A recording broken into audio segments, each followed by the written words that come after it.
لقد خلقنا الإنسان في كبد فيحسب أن لن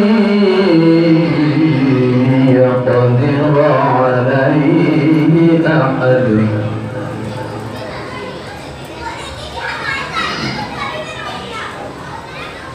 يقول أهلكت مالا لبدا أيحسب أن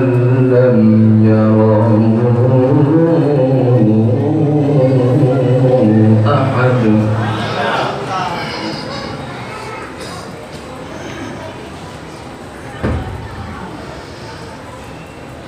ألم نجعل له عينين ولسانا وشفتين وهديناه النجدين فلاقتحم العقبة وما أدراك ما العقبة فك رقبة أو إطعام في يوم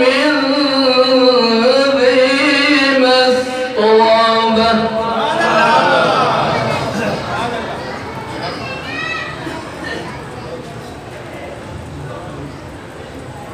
فك رقبة أو إطعام في يوم ذي مسغبة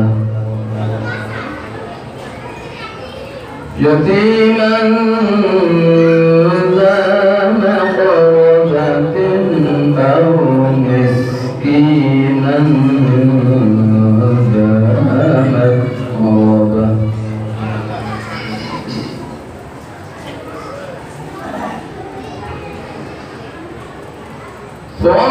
ثم كان من الذين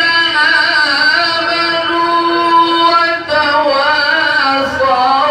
بالصبر وتواصوا بالمرحمة أولئك أصحاب الميمنة والذين كفروا بآياتنا هم أصحاب المشأمة عليهم نار مؤصدة